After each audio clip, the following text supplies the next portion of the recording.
Hello and welcome to another YuGiOh video, and today I'm taking you through my most recent trip to the Havant locals.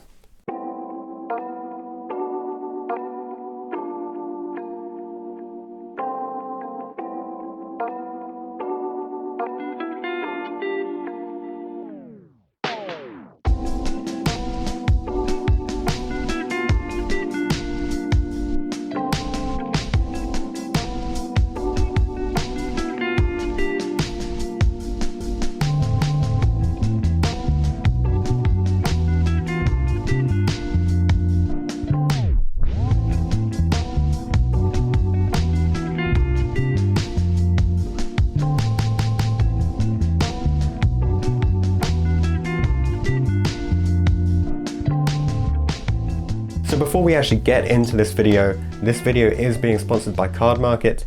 You can check them out with a link in the description. Please use that link instead of just typing in www.cardmarket.com, etc. Because if you use that link, it lets them know that I sent you there and you're supporting the channel. So it really helps me. So please check it out in the description.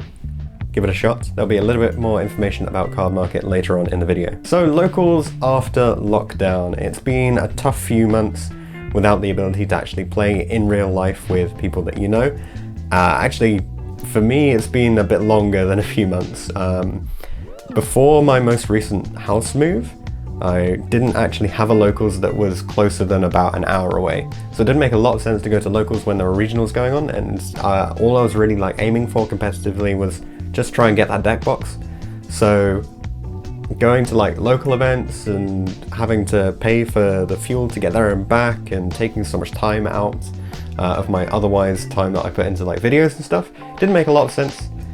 Whereas now I've got a locals that's 20 minutes away, so there's actually the opportunity to sometimes get out of the house and go and enjoy it. It'd been quite a long time since I'd actually played any competitive Yu-Gi-Oh in real life. Online I've been really enjoying the Eldritch Synchron deck. And the problem with that deck is, I don't know if you know this, but Golden Lord is expensive. So I'm not throwing that much money at some Golden Lords just so that I can maybe win locals. So instead of that, I thought, hey, you know what? I'll just take a fun deck. I'll take something where I can combo people and smash their boards. And guess what? Dragoon is out. So I could play a deck with Dragoon in it. So I was like, you know what? I really like the Hauki Fibrax combos. I really like when I'm playing my Eldritch Synchron deck, I really like having a Hauki Fibrax combo and then a trap lineup to back it up. So that's what I'll do. I'll play Hauki Fibrax combo the deck. So this was a bit weird. Basically the deck is loads of starter cards that get you to a Fibrax and not much else. And then you use that to go into a play via a Herald into your Dragoon and you lock out your opponent. Now it's not the most efficient combo. You're using 2 cards to get into this combo, then you need another discard for your Dragoon, so it doesn't put you in a great position card advantage wise. And the other thing that was really detrimental to me was none of my traps turned up. So I need more Dynamiscus, I need Ice Dragon's Prison for this deck to work, I need Trap Tricks. None of those I'd managed to get in time for this event. So it's just hand traps, Hauki Fibrax combo, hope that it gets me through. And you know what? It didn't. So I did really badly, and that's my fault for taking an untested deck that I smashed together in the hour before I went because I wanted to play it. But I needed to play something really simple, right? So I hadn't played for a really long time. I knew there were Orcust players there, so I didn't want to take Orcust and just be a subpar version of them. I'd rather just try and play a different deck and see how it goes. So the Hauki Fibrax deck is super simple. But there are variations on it that can make it a little bit more complicated. So if you follow the channel, you may know Ben Gregson or Dilemma. He's been working on a lot of Zephyr content in the past few months.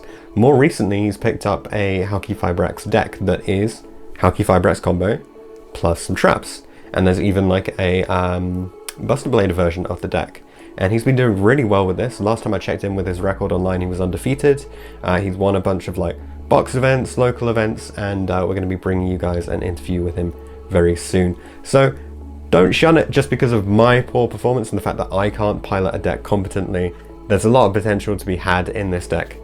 So check out his profile when it comes up on the channel. But yeah, I thought it'd be interesting to actually take you guys through how it went. So we've got some matches and we'll just take you through some of those now. Hey you, do you like cards? Yeah. Do you like markets? What? Then you should check out Cardmarket. Cardmarket is Europe's biggest online platform for buying and selling cards from your fellow players. They've got everything from Pot of Greed to Dark Dragoon. Even Blue Eyes White Dragon? Yes. Just pick what you want in a wishlist and let the shopping wizard save you some cash.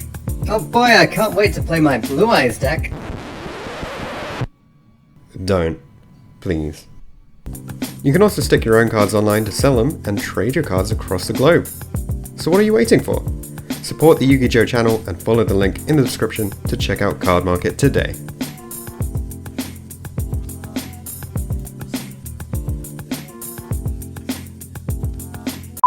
Okay, so I'm on the right and Reese is on the left. I'm going to be playing the aforementioned Halki 5-Rex Turbo deck.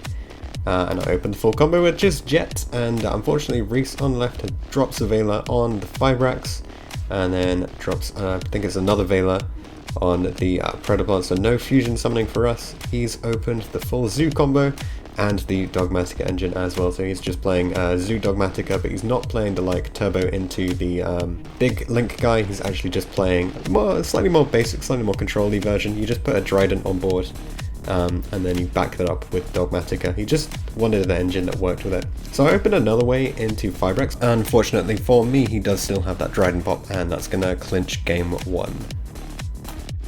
Time to try and win something back. We go second. Reese sets 4 and passes. And we go into 5-Rex, get hand trapped once again. Go into Link Cross, and that gets impermed, and yeah, we're not looking at much here. Extend into the Lamia, which is nice. Then there's a punishment to break that. Even so, we can still do the 500 or something damage, 900 maybe it is. But yeah, there's really not a lot going off, and then we have a Linked Revo here as well. The Radiant discarded comes back for on his side with an Ice Dragon's Prison. He seems to have everything except for an engine here, but he got into the Zoo portion. But he's used a punishment, so he can't access the extra deck. So on my side, I can go into 5-Rex, and here, right? Here I should 100% be going into Dragoon, because it deals so much damage. Instead I go for Access Code Talker, and this is going to like cost me everything, because I'm going to use it, get rid of his board, but then he still has a play. So when he draws into, I think it's Desires, he's easily ahead in terms of card advantage. I have like nothing, because my deck doesn't recur. So I'm just on like set pass play, and that is going to be it for round 1.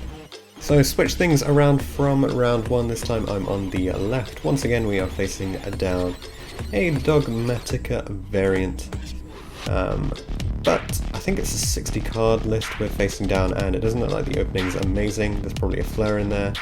There's a play to set up Schism, but there wasn't actually a Dark until the Phantasma hit the board. And then there's a Winder, and that totally locks us out. Nothing we can do, unfortunately. We had triggered the effect of the, or activated the effect of the Jet Synchron before the Wind hit the field, so that takes out our board. I'm pretty sure there's an Imperm on my side, but to lock out the opponent we're actually going into a Scythe, which is really nice, which I think he takes and then doesn't use for anything because he forgets that Scythe totally locks him out of the extra deck. So we actually have a 5-Rex play here, which can potentially put us in a really good position.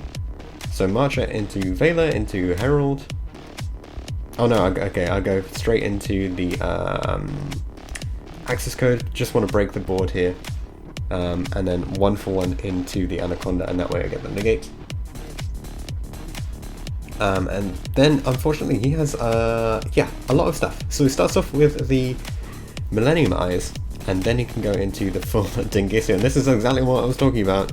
I didn't want to face down Orcust and play a mirror match and probably lose because I haven't played Orcust in an age. So Dingisio sends the Dragoon. Gotta say that Orcust, the way the Orcust engine can break Dragoon is so nice. Like, you just have this inherent way of breaking through the biggest boss monster in the time. But that is it for game 1. Okay, so game 2, round 2, we haven't won a single thing, and we open the Red Eyes Fusion to kick things off in the deck that is lacking the traps I want it to have. Yeah, it's not ideal. And then I think he forgets that it makes our Dragoon bigger than his Dragoon. So we get to just break that, and he takes the grand, which is nice. And then we have a droplet to get a negate off. Unfortunately, droplet isn't actually ideal because the deck we're playing doesn't have enough hand advantage, and you can tell at this point, right? The salt is really setting in on my side. I'm just like so mad that I've gone with a deck that basically just summons 5-Rex without testing and doesn't do enough. Whoa, Joe, what happened? The matches stopped. Yeah, my camera ran out of battery. And I couldn't find a charger, and I couldn't find my spare batteries. So I had to switch to my other camera, which is actually the one that we're using now. And unfortunately, the camera zooms in quite a lot. So right now it's really far away from me, which is possible here. But when you're at a local event, there's not enough space to really do that. So I'm going to be getting a new lens down the line, which I will use to record some of my future deck profiles, because I don't want it to be so tight on the deck. I want to be a little bit further out, give you guys some more space, and that way we can do like combos and stuff. But yeah, basically because of that, I couldn't record all of the matches. I could just record random bits of matches after that. But Carousel Games, definitely one worth checking out. If you're in the Havant area, I'll put some details of that in the description as well, and feel free to comment and get in touch if you want more information on that too. But yeah, locals, they're an interesting set because you have a limited number of spaces that you can fill, but people are really keen to get back into it. So the winning deck profile from this event, which was Nick, who played Infernoble Knights, that will be up on the channel very soon if it's not already up, so check that out. I'll probably put a card up to it somewhere. So definitely one worth watching there. He's got a lot of theory behind how he's built his Infernoble deck, and he's one of these guys who will learn every single combo that there is and how to play through every hand trap with a deck. So there's definitely a lot you can learn from checking out his profile there. So what about locals in the future? Will I be returning to Havant? Well, whenever I can, I'll be doing it, but I want to bring something that I feel a little bit more comfortable with than, you know, just 5-Rex deck that I threw together in an hour before an event. And hopefully with a little bit more practicing and a little bit more skill and a better deck maybe, I should be able to take maybe a few tops, maybe a few wins, and show you guys what I've been doing there. So thanks very much for watching. Please remember, do check out the Cardmarket link in the description, and if you want to get money off your purchases online, you can head over to tier0games.com. Use the discount code Yazzie5. That's all one word. The Y in Yazzie is capital Yazzie5. That'll get you 5% off all of your purchases on tier0games.com, and they've got free shipping on orders over 50 quid, which I think is like 60 USD or something, so it's very easy to get free worldwide shipping on there, and get your 5% off as well. Really good for when you're picking up those cases. Let me know what you guys think about the return to locals vlogs. Do you want to see more of this content, or would you rather just me stick to the usual deck profiles and such? Let me know in the comment section, and I'll see you guys in the next video.